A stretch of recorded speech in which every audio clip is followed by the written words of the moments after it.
Oi, Agora. Oi! Tudo bem? tudo bem? E Dá você? para ouvir bem? Tô te ouvindo bem. Você tá me ouvindo bem? Tô ouvindo bem. Já Tá, perguntei ao pessoal também se estava tudo ok, tá tudo ok com o som. tá. Se Então não a gente. tiver, vocês me avisam se não tiver, porque eu tô com o celular no carregador. Daí qualquer coisa eu tenho que Hum, tirar do carregador para poder colocar o fone. Mas se tá dando para ouvir assim, eu prefiro assim. tá jóia então. Então, para mim tá ok também. Se o pessoal estiver achando baixo o volume, é só escrever no chat, a gente agradece. Tá bom. Então, Ellen, obrigada mais uma vez pelo aceito do convite, tá? Em participar dessa temporada do Bioproto Entrevista. Vai ser o nosso primeiro episódio da quarta temporada, tá? É uma rodada de perguntas e respostas que a gente faz aos convidados, previamente elaboradas, mas o pessoal que está assistindo, pode também participar, fazendo perguntas e ao decorrer da nossa conversa, porque é até uma ousadia dizer que eu estou entrevistando uma jornalista, tá? O pessoal vai fazendo, eu vou repassando para você, certo? Certo. Então, pessoal, Não, eu queria se você quiser falar agradecer. alguma coisa, Eu era queria isso que eu ia falar agradecer agora. o convite também. Eu fiquei muito honrada com esse convite. Assim, eu gosto muito de estabelecer esse diálogo com a educação, com a universidade pública, falando de uma coisa que eu amo fazer, que é comunicação pública e que é tão importante. Então, eu acho que esse vínculo da gente, essa ligação da gente tem que estar bem estreita. Então, muito obrigada por esse convite. E eu é que estou aqui me sentindo desafiada de ser entrevistada, tá? Ai, gente, quem diria, não é? O jogo virou. O jogo Então, virou. vou te apresentar ao pessoal, tá? Pessoal, a nossa convidada de hoje é Ellen Paz, jornalista, apresentadora e editora-chefe do jornal Em Pauta na Saúde e do canal Saúde da Fiocruz do Rio de Janeiro. Tá? Ellen já falou um pouquinho com vocês, já deu aquele alô para vocês, né? Então, só relembrando mais uma vez, o nosso programa ele segue um roteiro de perguntas e respostas, e então que já foram previamente elaborados e o pessoal pode então também se conectar a gente fazendo perguntas a Ellen no decorrer da nossa conversa, tá? Vou chamar de conversa. Que medo! Medo. Então, eu vou começar perguntando, falando, né, se você poderia falar um pouco sobre a sua conexão com a saúde e a ciência, né? Qual é essa relação que você tem com a saúde e com a ciência? Você quer saber como que eu cheguei a trabalhar com comunicação em saúde e Isso. jornalismo? Tá.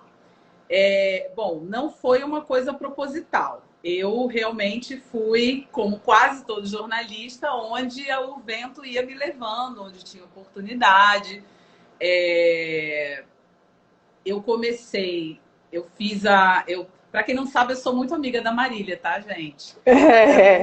Que eu morei em Recife, eu comecei a faculdade em Recife, né, de jornalismo, comecei trabalhando na rádio, já passei por rádio, internet, jornal impresso, aí até chegar à televisão.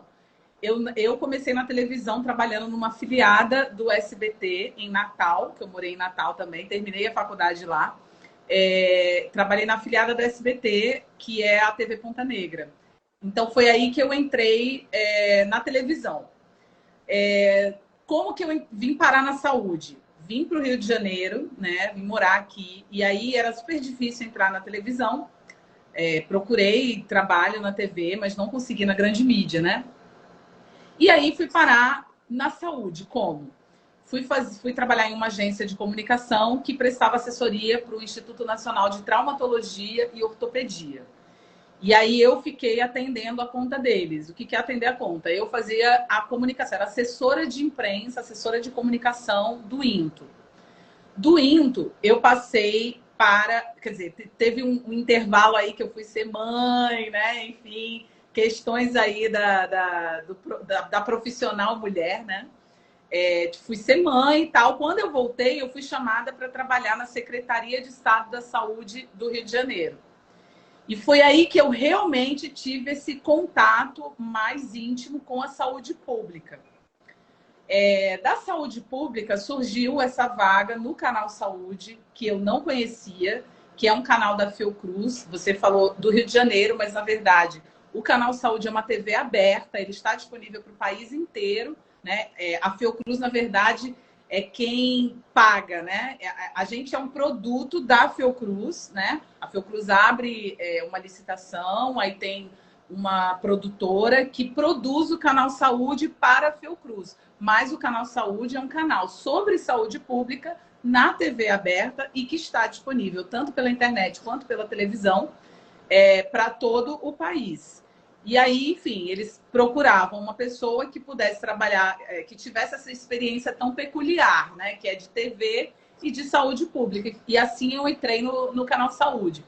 Mas, assim, essa experiência, como eu fui parar nessa experiência assim, de uma forma mais íntima, realmente foi lá. Porque eu acho que a Fiocruz, de fato, é uma educadora, inclusive para gente que trabalha lá dentro. Assim, eu não fiz nenhum curso lá, pretendo, inclusive, fazer uma pós-graduação, agora que minha filha está mais velha, tal, agora que eu estou conseguindo um pouquinho mais de tempo, eu pretendo fazer uma pós-graduação e realmente me especializar mais em saúde, né?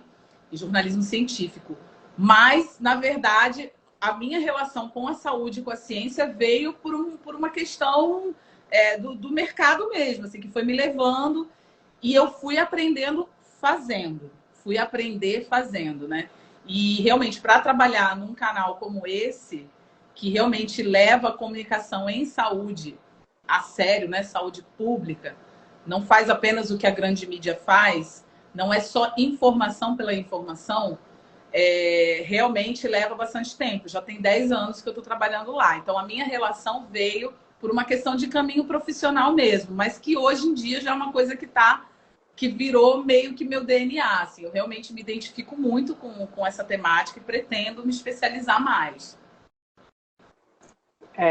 Eu acompanhei bem de perto todo esse passo a passo, todas essas fases, né? Até chegar ao Canal Saúde e a se tornar apresentadora, editora-chefe do jornal, né? E enche as amigas de orgulho. E a gente sempre segue conversando sobre ciência, né? Tanto de maneira formal quanto de maneira informal. E muito bacana, muito interessante você ter topado vir conversar conosco, né? Falar um pouco sobre essa realidade que é o jornalismo científico e que muitos ainda não têm, não conhecem, né? Precisam tomar conhecimento de que existe um jornal que direciona, né, esse tipo de informação, que é tão importante ainda mais no cenário atual em que nós nos encontramos. Isso. Então, seguindo nosso roteirinho de perguntas, eu queria que você falasse então também como é fazer essa comunicação em saúde e em ciência, né, e quais são os desafios, especialmente no período atual, né, durante todo esse decorrer da pandemia. Bom, assim, só para explicar, né, para começar explicando, o que é jornalismo de saúde e ciência, o que é jornalismo científico, né? Assim, a grosso modo, bem resumidamente, o que a gente faz é mediar a informação de saúde pública, a informação científica, entre o lugar de onde ela sai, né? Ou seja, universidades, pesquisas e etc, política, né? As políticas públicas e a sociedade em geral, né? Então, basicamente o que a gente faz é traduzir, né? Tentar traduzir o que acontece. Como que funciona a minha rotina? Assim, hoje eu sou apresentadora e editora-chefe do Em Pauta na Saúde, mas já fui repórter também. Na verdade, a maior parte da minha carreira foi como repórter. Então, de fato, eu estava ali diretamente nessa mediação entre o especialista, o cientista, enfim, né? Quem produz a notícia, né? A informação com as pessoas, né? No meu dia a dia hoje, eu coordeno essa parte, né, do jornal, eu fico em contato com a repórter, encaminho as pautas. Então, por exemplo, sei lá, começou a Fiocruz vai entregar um lote de vacina da Covid. Aí eu e a produção, né, a gente pega essas informações, a gente discute numa reunião de pauta semanal todos os assuntos, né, que são relevantes para a gente naquela semana, levanta essa pauta, levanta os questionamentos, aí a gente faz um encaminhamento da pauta. Olha, a pauta, o objetivo dessa matéria é esse, o que a gente quer passar para as pessoas é isso. Então, a repórter vai até a fonte, né, que, enfim, pode ser um representante público, pode ser o próprio cientista, o pesquisador, enfim, o especialista. A gente normalmente chama de especialista, que é quem vai falar daquele assunto, né? Quem vai explicar aquele assunto para a gente.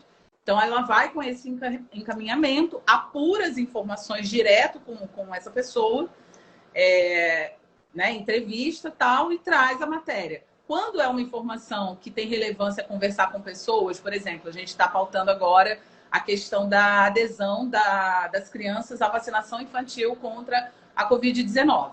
Quando interessa a pauta, a gente vai conversar com as pessoas também, procura alguma criança, algum pai, para falar sobre isso. Qual que é a discussão que está em volta disso? Existe muita fake news sobre aquela informação. Então, a gente leva essa fake news para o especialista. Olha só, estão dizendo que a vacina da Covid-19 causa miocardite em crianças. Eu não sei responder isso. Quem vai responder é o especialista, vai explicar. Inclusive, assim, eu falo assim, quando eu faço a entrevista, né? Quando eu fazia, enfim, quando eu vou falar para o repórter, eu falo, olha, quando a coisa é muito complicada, você fala assim, me explica como se eu tivesse 6 anos. Sabe aquela história? Não tá entendendo o que é que eu desenhe? Eu já pedi para desenhar para mim. Tipo assim, eu chegar e falar, olha, eu não entendi nada do que você está falando aqui, do desenvolvimento dessa vacina. Eu não sou cientista, eu sou jornalista. A minha função é não saber. Entendeu? As pessoas falam, nossa, você sabe muito. Eu não sei nada, eu sou paga para não saber. Inclusive, eu sou paga para perguntar. Então, assim, eu vou lá e falo, me explica como é que funciona. Se eu não entender, eu falo, desenha, explica como se estivesse falando com uma criança, porque a gente precisa voltar com aquela informação toda decodificada para poder traduzir em uma linguagem mais próxima possível das pessoas, às vezes recorrendo a recursos de arte, de documentos e tal, para poder, então, escrever a matéria, colocar as falas e passar a informação.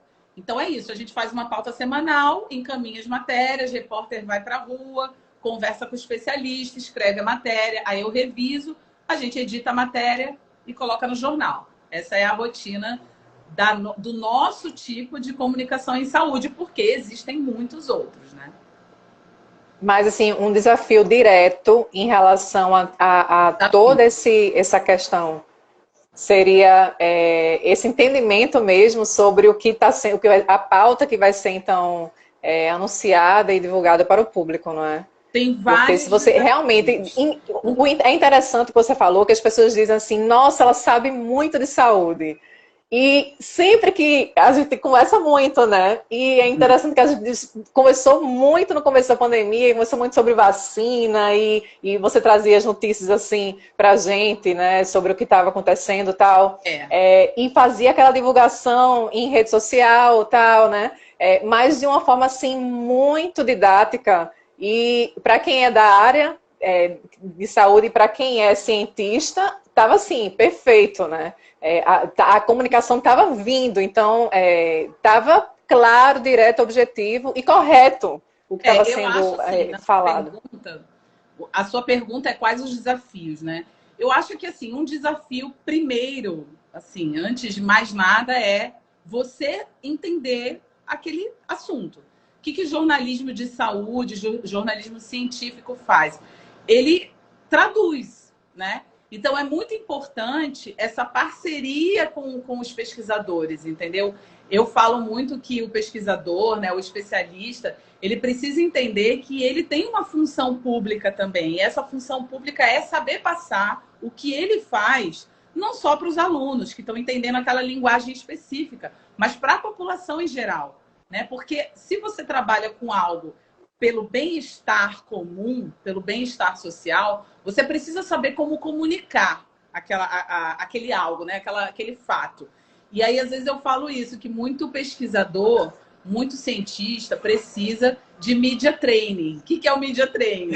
É treinar como falar, e como falar com o jornalista, como falar com as pessoas, porque sem isso, como que a gente vai, por exemplo, conseguir convencer as pessoas a fazer um pacto coletivo pela saúde se eu não convenci aquela pessoa do quanto esse pacto é importante, do quanto esse pacto é seguro, se eu não sei explicar como que funciona a vacina, como que foi feita aquela pesquisa, como que todas as fases que passaram até chegar. Eu estou usando bastante vacina aqui como exemplo, porque realmente é o que mais tem se falado nesse é a maior demanda do momento, né? De pandemia e tal, enfim, é uma coisa que é bem desafiadora, né, pra gente.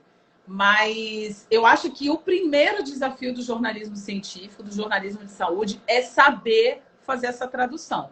Só que essa tradução, ela depende também de uma parceria de quem produz, né, ciência, de quem está produzindo, de quem está fazendo ciências. Porque, assim, não adianta você fazer e não saber informar a sua pesquisa, explicar o seu estudo, passar isso para o jornalista para que ele tenha condições de passar isso para o público em geral. Então, eu acho que esse é um primeiro desafio. Assim, às vezes a gente tem uma barreira nessa comunicação com a própria pesquisa, com os próprios pesquisadores, com a própria academia. Às vezes os acadêmicos são muito fechados naquele ambiente, né? Eu não quero falar, não estou falando mal, tá, gente? Fica à vontade, faz de conta que a gente está conversando ali pelo WhatsApp. Acadêmico, mas eu acho que a gente precisa afinar melhor essa comunicação entre quem produz ciência e quem precisa decodificar. Porque o jornalista de saúde, embora ele seja de um jornalismo especializado, ele não estudou tudo que vocês estudaram, entendeu? Então, assim, a gente vai ler, a gente lê artigo, a gente lê as matérias, mas, assim, a princípio, a gente chega para conversar com o entrevistado sem saber de nada. O especialista, o pesquisador, o cientista, enfim, ele tem que saber que ele está conversando com um leigo. E esse leigo representa a sociedade. Ele precisa entender o que foi falado ali para poder traduzir. Eu acho que esse é o primeiro desafio. Um outro desafio que eu acho que hoje é o maior de todos é que, assim, a gente chegou num lugar em que a comunicação pela internet massificou mais. Com a pandemia, houve um boom, né, de acesso à informação em quantidade, e isso acabou prejudicando a qualidade da informação. Então, agora a gente sente os perigos disso, né? A gente sente o perigo que é todo mundo ter acesso. Veja bem, ter acesso à informação é importantíssimo, é inclusive considerado um direito, né? Um direito humano. Sim. Você ter acesso à comunicação em saúde, inclusive, é como ter acesso à saúde. Se você não tem acesso à comunicação em saúde, você não tem acesso à saúde. Então, é um direito humano. Então, assim, não é um perigo que as pessoas tenham mais acesso à informação, mas que informação é essa? Quem controla essas informações, né? Como que isso está chegando nas pessoas, como que elas estão passando para outras pessoas e replicando isso. Então, assim, as fake news, né? A desinformação causada hoje, né, pelas fake news, que não são novidade, mas que eu acho que com a pandemia se tornou, né, um problema muito maior. Eu acho que esse outro desafio é hoje o central, o mais importante. É saber como que a gente realmente controla e sabe de onde está vindo essa informação para poder brigar. A gente hoje está fazendo uma disputa de narrativas com indústrias, né? Porque não é só o tiozinho do Zap, entendeu? Esse tiozinho Sim. do Zap está recebendo essa informação de algum lugar. E são lugares grandes, né? São pessoas, Tem que ir na raiz do problema, detém o poder político e consegue manipular essa informação para que ela chegue enviesada nas pessoas e cause essa confusão. Essa confusão nas informações é um projeto político. A gente não pode achar que é só culpa do tiozinho do Zap. Então, eu acho que esse é o maior desafio do jornalismo de saúde atual hoje. É conseguir estabelecer uma comunicação segura, mesmo com esse acesso massificado.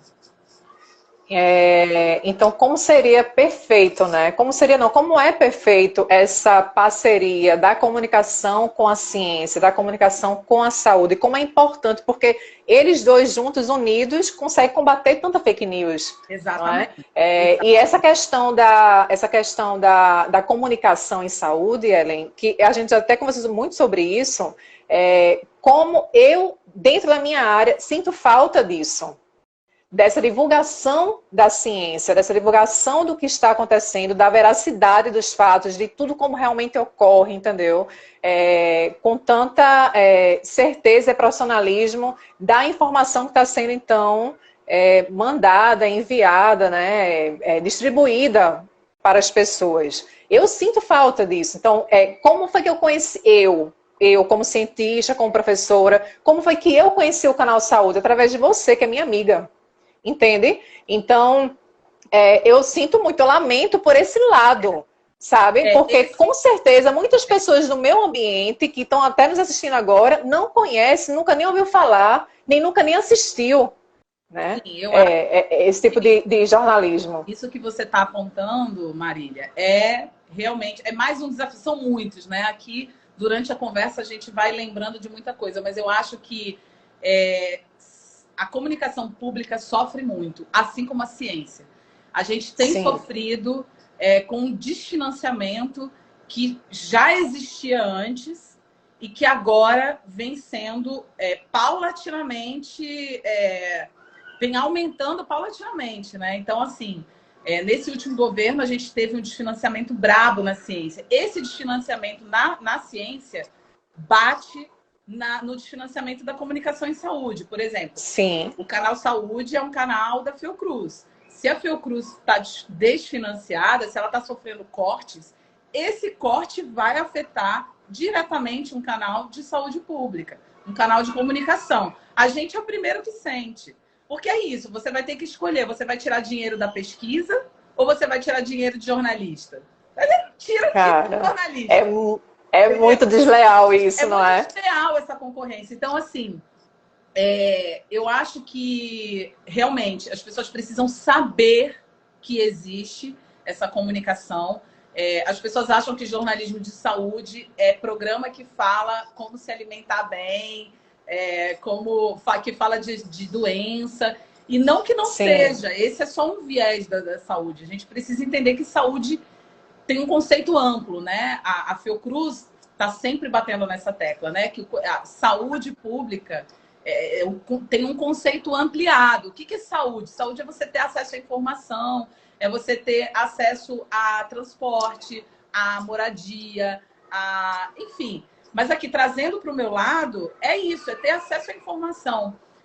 O Canal Saúde não é um canal realmente muito conhecido, e eu acho que isso é um problema já...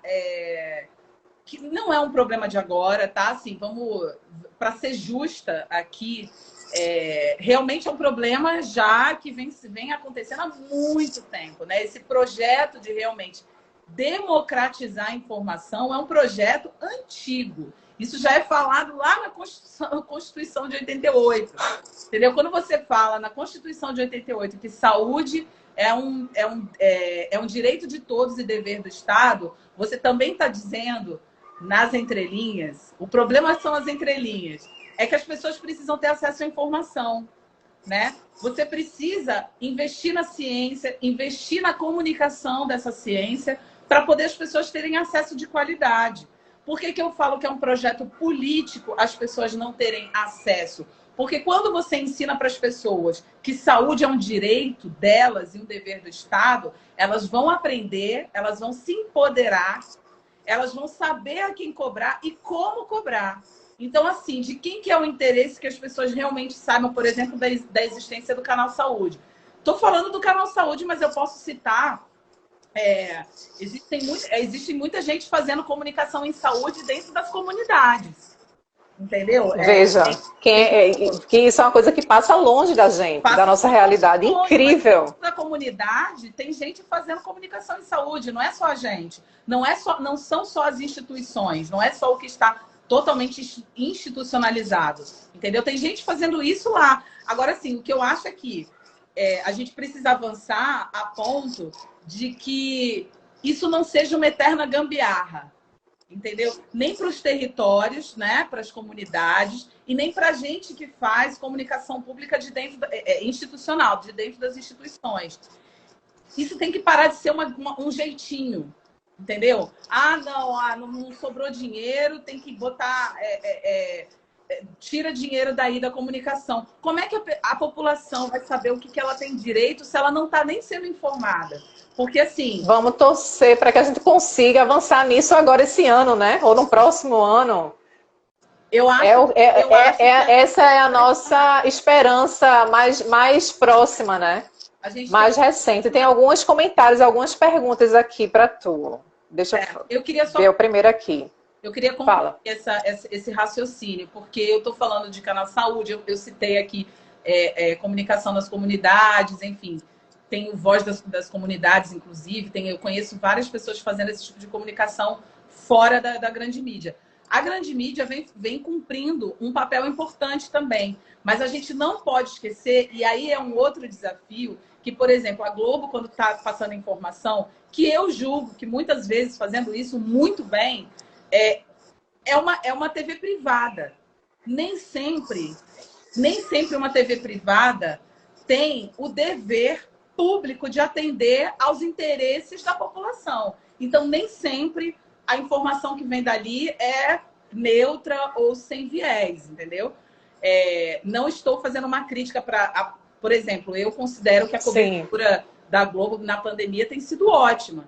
Mas por que a gente não está discutindo na grande mídia também problemas mais enraizados do SUS, por exemplo? A gente tem que dizer que o SUS é importante. A gente não tem que dizer só que está faltando remédio, está faltando médico, que está faltando isso, está faltando aquilo. Porque faz falta? Faz falta. Mas por quê? Quem é que está discutindo o porquê dessas questões? Entendeu? Eu acho que tem que ser alguém que realmente não tem interesse privado envolvido. Então, eu acho que... E eu vejo que vocês são bem engajados, né, nisso, né? Eu tenho esse conhecimento. Tem que ser, né? Através do... Quem é que trabalho? Se não é a comunicação pública, se não é... Campanha forte. Pública, se não é a instituição pública, não tem. Era isso. Muito bom. Deixa eu começar a repassar as perguntas. Tem um monte de comentário aqui, ó. Herta Souza pergunta: o que você indica para quem quer trabalhar com saúde e comunicação? É a primeira pergunta. Herta, eu estudei com a Herta na Universidade Potiguar. Lá em Natal. Olha! A gente se formou junto, a gente é da mesma turma. Herta, trabalhar com saúde e comunicação. Olha, eu acho que é importante estudar, né?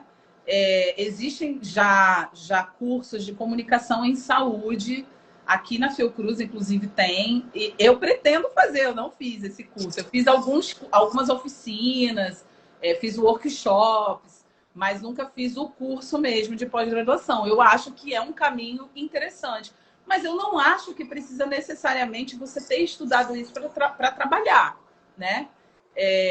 Eu acho que é procurar essas instituições, procurar esses cursos, entender como funciona o SUS, entender o que é direito à comunicação em saúde, entendeu? A importância disso.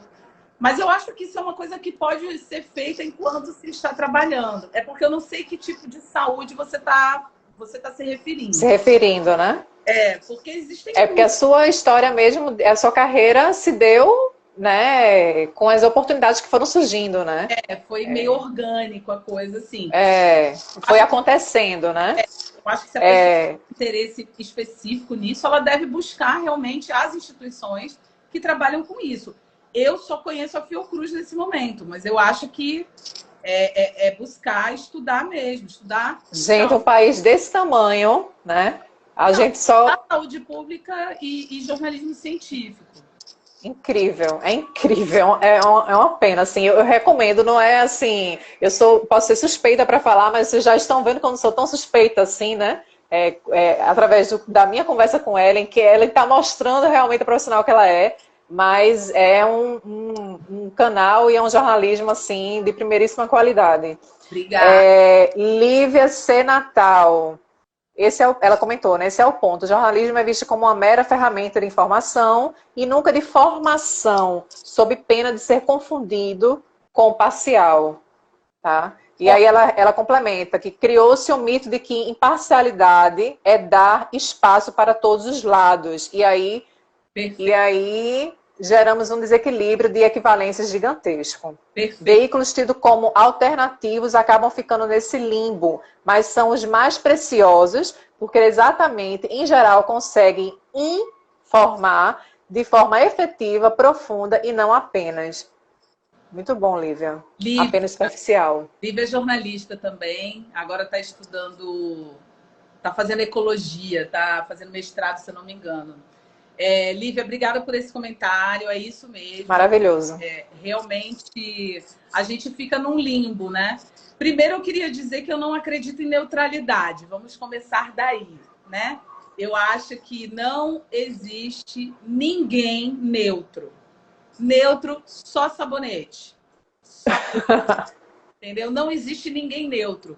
Quando eu falo, a partir daí, óbvio que eu falo, a informação jornalística, ela deve estar o mais próxima do fato possível. Mas eu, Ellen Paz, acho que a função da gente na comunicação pública, quem quer realmente fazer comunicação social, levar isso ao pé da letra, não só repassar fatos, entendeu? Você tem que empoderar as pessoas. Se você trabalha com comunicação em saúde, se você trabalha com saúde pública, como que eu vou empoderar a população sobre aquela através daquela informação, se eu não estiver atuando como uma ferramenta de fortalecimento dessa população, de fortalecimento, por exemplo, do SUS. Quando eu falo que a gente defende o SUS, as pessoas pensam, então não é neutro. Como não é neutro? A gente faz comunicação em saúde, a gente faz saúde pública, a gente defende o que é conquista para a população. O que é público, né? O que é público. Defender o SUS não é dizer que ele funciona plenamente, que está tudo certo, que é maravilhoso e ponto final. Defender o SUS é dizer que ele é uma conquista, porque foi uma conquista, mas que as pessoas precisam entender o que ele é para poder defender, inclusive quando falta remédio, quando falta médico, quando falta hospital, quando falta vacina. Para as pessoas cobrarem tudo isso, elas precisam estar empoderadas. E essa informação neutra, certo? Ela precisa ser uma informação de qualidade. Então, assim, quando eu falo que eu tenho lado, o meu lado é esse. Entendeu? O meu lado é o do bem-estar social, certo? E a gente não pode esquecer que existe um outro lado que é muito forte, porque tem dinheiro, que é o lado dos empresários, das empresas privadas, que querem, por exemplo, que as pessoas tenham plano de saúde, certo? Quando a gente está fazendo comunicação em saúde pública, e por defesa do SUS, né? A gente tem que dizer para as pessoas, olha só, a gente precisa defender o SUS, porque senão todo mundo vai ter que pagar para ter saúde. E saúde é um direito. Quem é que está falando sobre isso? Quem é que está comunicando sobre isso? Que tipo de jornalismo está dizendo isso para as pessoas? Que tipo de jornalista está dizendo para as pessoas assim, olha, o SUS é um direito seu, está na Constituição, é um dever do Estado garantir isso. Você não deveria estar pagando por isso. Você não deveria pagar por uma ambulância, por exemplo. Que nos Estados Unidos, se acontece qualquer coisa, saúde lá é privada, né? Se acontece você paga tudo, né? Tudo. Você paga um absurdo. Você, assim, se tiver um curativo, você vai ter que pagar. para fazer qualquer procedimento simples, você gasta 8 mil dólares, certo? Então, eu, como jornalista de saúde, tenho o dever de dizer para as pessoas que eu estou sim defendendo a saúde pública. Eu estou sim defendendo. Um bom exemplo que me fez lembrar agora foi você nessa questão das testagens, né? Não foi? Em relação ao pessoal ter acesso ao teste da Covid, por exemplo. Né? E não ir pagar para ter um teste, para fazer o teste, né? Consumir o que se é de direito. Exatamente. Eu acho o seguinte, a gente precisa usar os aparelhos públicos, a gente precisa acessar a saúde através de serviços de saúde pública, mas é óbvio que a gente sabe que o SUS não dá conta de tudo, porque a demanda é grande e o desfinanciamento é enorme. Então, assim, claro, se você estiver passando por um problema e você precisa resolver ele, você tem dinheiro, eu não vou dizer para a pessoa, ah, não, você tem que ir lá... Vai lá na fila do SUS. Eu acho que as pessoas precisam usar para poder cobrar. Eu tenho plano de saúde também, mas assim, eu não abro mão do SUS. E o que as pessoas precisam entender é que todo mundo usa o SUS. Se todo mundo usa o SUS, o que a gente está fazendo em jornalismo de saúde, comunicação em saúde, é importantíssimo. Quem é que vai dizer para você que você tem direito a fazer teste de Covid de graça? Entendeu? E quem é que vai cobrar que realmente esses testes sejam disponibilizados à população? Tudo bem, a grande mídia tem feito um papel importante nisso. Mas eu acho que não é só isso. Tem que aprofundar esses temas. O dever e o papel de aprofundar, de fazer essa discussão e essa reflexão política, fica com a comunicação pública. Entendeu? Fica com o jornalismo. A gente precisa mais de vocês nisso, né, Ellen? Porque a imagem que as pessoas têm do SUS, a gente sabe que, culturalmente falando, é uma imagem negativa. E, no entanto, a gente viu o quanto que o SUS foi importante e funcionou, né? Até hoje, tem funcionado no decorrer dessa pandemia toda, né? Que a gente está atravessando. Então, a gente precisa realmente desmistificar isso aí. Exatamente. E a importância da comunicação é justamente essa. Como desmistificar informações que já estão sendo construídas paulatinamente nas últimas décadas para que a gente perca esse direito. Porque o direito à saúde é o direito em comunicação também. Entendeu? E existe uma construção de uma narrativa para que se perca esse direito. Só que é óbvio que ninguém está falando para você que você vai perder alguma coisa. Quem tem interesse em sucatear o bem público, e quando eu falo bem público, eu estou falando de saúde pública, eu estou incluindo aí a comunicação também. Quem tem interesse em sucatear isso é quem quer vender saúde, é quem quer transformar tudo isso em mercadoria. Né? Você vê que hoje em dia as pessoas, não julgando também como você falou, mas é só uma reflexão, é que as pessoas ficam tão apavoradas quando se imaginam, né, na posição de ter que consumir, ter que usufruir do SUS, que pagam o plano de saúde o mais barato que tiver para se sentirem seguras e mais confortáveis no momento de uma emergência, de uma urgência. Não, porque não querem cair na rede pública. O que acontece muitas vezes é que esses planos de saúde pobres, né, que também não conseguem dar cobertura, eles nunca vão fazer tudo que o SUS faz. Por isso que é importante essa comunicação, sabe, Marília? É importante a gente lutar pela democratização da informação. Temos que democratizar essa informação. As instituições científicas precisam defender esse direito a essa comunicação. A gente precisa atuar junto com essas instituições e a população precisa entender a importância de ter acesso a essa informação de qualidade para poder estar empoderado e defender seus direitos que foram conquistados lá atrás e que a qualquer momento podem ser perdidos.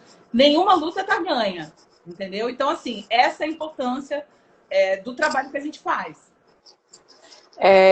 Vamos continuar aqui. A gente já falou sobre várias coisas assim, né, ao mesmo tempo. Foi bem interessante porque fluiu, né? Algumas perguntas que eu iria fazer a gente já foi conversando. Eu queria então que tu me falasse como jornalista de saúde, né? Como jornalista de saúde ele recebe o feedback da informação noticiada para a população.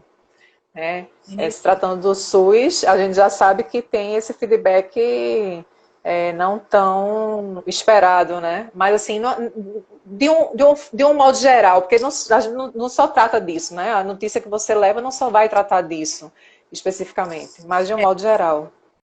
Eu acho que assim, a gente recebe esse feedback, esse retorno. Hoje com a internet está muito mais fácil, né? Porque a gente consegue ter uma comunicação direta com as pessoas através da internet, né? A gente tem canal no YouTube, tem perfil no Instagram e tal. Então, assim, dessa forma, as pessoas têm acesso ao que a gente está produzindo e também podem comentar e tal. Então, assim, eu acho que realmente esse retorno que antigamente a comunicação era muito passiva, né? A gente emitia a informação e não tinha muito como saber como ela estava sendo recebida, a não ser pela audiência, né? Sim. O jornal é o jornal nacional, o jornal de maior audiência no país. Mas hoje em dia, o que mede esse retorno não é só a audiência. Hoje a gente tem as opiniões das pessoas. A gente vê as pessoas falando sobre o que a gente noticia na internet.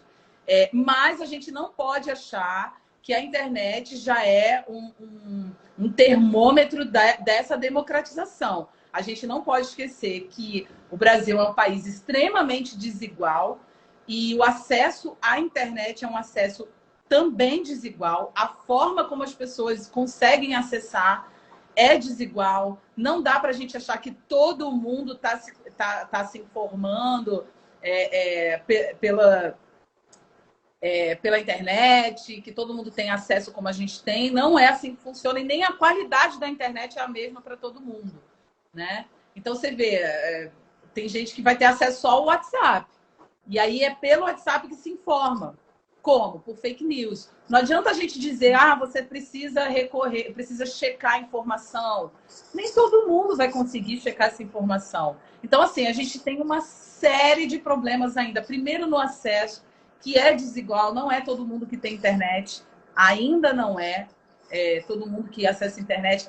O próprio acesso à internet também é desigual, não é todo mundo que tem a mesma qualidade de acesso. Então, essa qualidade também interfere na forma como você busca notícia, né? E acaba que muita gente recebe essa notícia de uma forma mais passiva mesmo, disparo de informação falsa em massa pelos WhatsApps da vida, encaminhamento rápido, né? Então, assim, a gente precisa discutir duas coisas. Quem tem acesso à internet e de onde estão vindo essas informações? Controlar essas informações, regulamentar essas informações. Queria dizer uma coisa importante também. Existe um projeto de lei agora, que é o PL, chamado PL das Fake News. Ele é conhecido assim, mas na verdade é um PL que fala da regulamentação dessa informação nas redes sociais, e que é importantíssimo a gente aprovar ele, né? Na verdade, ter acesso ao que ele diz e aprovar ele junto com os movimentos sociais que estão mais engajados nesse debate, nessa discussão, porque a gente precisa ter controle dessas coisas, entendeu? A gente precisa controlar o que está sendo veiculado na internet. Não é ferir o direito à liberdade de expressão, é regulamentar para que a gente realmente saiba de onde está vindo, quem está falando e que informação de fato é fiel e confiável. Perfeito. Para a gente seguindo, e infelizmente daqui a pouco já está na hora da gente encerrar, senão a gente emendaria aqui, falaria muito mais, muito mais. Eu queria fazer a última pergunta, tá? Antes da gente encerrar, que diante de tudo que foi conversado, né, eu acho que é interessante perguntar quais são as perspectivas que os jornalistas em saúde e ciência têm hoje, né, diante de tudo isso que a gente vive no Brasil. Essa pergunta aí é complicada, né, Marília? Porque eu acho que os desafios para quem faz jornalismo de saúde e ciência são bem parecidos com quem faz ciência. Então, assim, a gente vem sofrendo com esse desfinanciamento e tá meio que cada um tendo que se virar sozinho, né? Tá cada um tendo que, fazer gambiarra para se informar, né? Tanto quem dá a notícia, quanto quem recebe a notícia também tem que fazer gambiarra para se informar. Existem territórios que estão excluídos dessa dinâmica e que estão tendo que realmente inventar como fazer esse tipo de...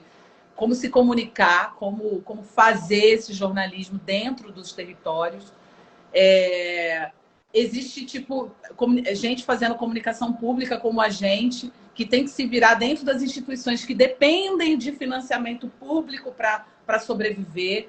Então, eu acho que, realmente, o grande desafio para o jornalista que quer seguir esse caminho é sobreviver... É como sobreviver num contexto sem dinheiro, gente. Vamos falar a verdade. Felizmente, o dinheiro move o mundo, né? Move tudo, né? Dinheiro, é a mesma coisa. As pessoas estão desistindo da pesquisa científica porque não tem dinheiro para fazer ciência. Os jovens não têm estímulo nenhum. Eu lembro que, sei lá, uns 10 anos atrás, sei lá, quando eu estava me formando, o contexto era outro. O contexto era completamente outro. Assim, existia um cenário de esperança para quem estava começando. Existiam estímulos para você estudar. Existia estímulo para você viajar para estudar. Existia estímulo para fazer. Então, assim, se não tem estímulo para a ciência, também não tem para jornalismo científico, né? Uma coisa está vinculada à outra.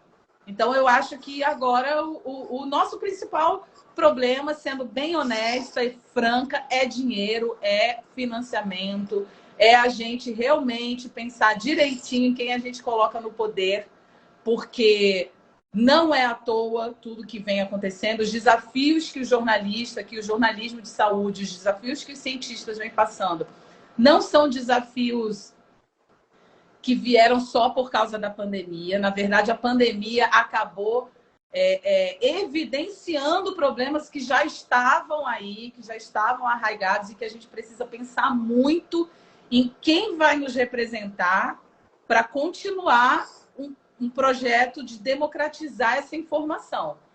O momento agora é de ataque, assim, é de sucateamento dessa informação. A gente está tendo que se virar e guerrear por uma informação de qualidade.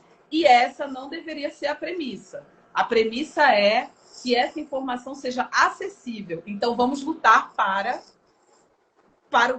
ampliar esse acesso. E para ampliar o acesso, infelizmente, nesse momento, o caminho é esse. Mas eu acho que a gente não precisa esperar só eleições, não, sabe? Acho que a gente já tem que começar a luta aí da rua, entendeu?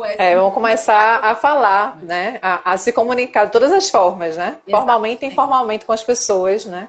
Para ir engajar nisso aí. Então, eu queria agradecer. Eu que agradeço. Dessa entrevista. Foi maravilhoso, como sempre, conversar com você, né? Agora numa outra perspectiva, tá?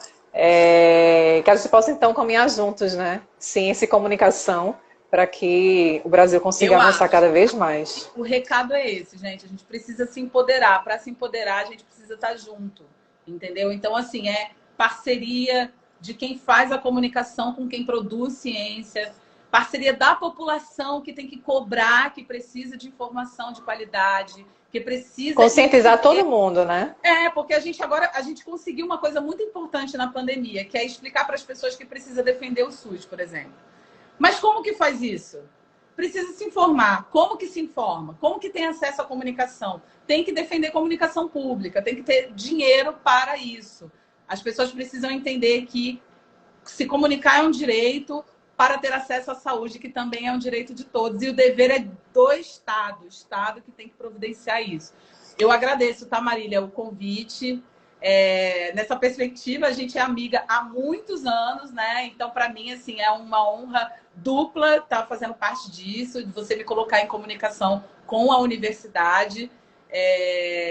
Enfim, tô até arrepiada aqui, fiquei emocionada. Tá muito que maravilha! Calor. Mas eu queria trazer... Eu queria conseguido passar um pouco dessa... Conseguiu, com certeza. Eu queria trazer para o meu lado essa perspectiva que eu tenho, né? Porque eu convivo com uma pessoa que passa isso diariamente, né, através de informação científica pelo canal Saúde, né, pelo Jornal em Pauta, enfim, e pela amizade também. Então, mais uma vez, muitíssimo obrigada. Obrigada, E obrigada. a gente vai se falando. Também. Beijo, Ana, que eu não consegui falar com você. Beijo, Herta, Lívia, todo mundo que entrou aí. Um beijo aos alunos, as pessoas que vão ver depois, né, essa live. Que vão ver depois. Esse é um horário que pega todo mundo, mas depois o pessoal assiste. Vai ficar salvo. Eu acho que essa comunicação, essa ponte foi feita, portas abertas. Oba, perfeito, então. Beijo. Então, um beijo, viu? Tchau, tchau. Até a próxima. Boa tarde, tchau. Gente. Tchau, tchau. Boa tarde, pessoal. Muito obrigada a todos por terem nos acompanhado.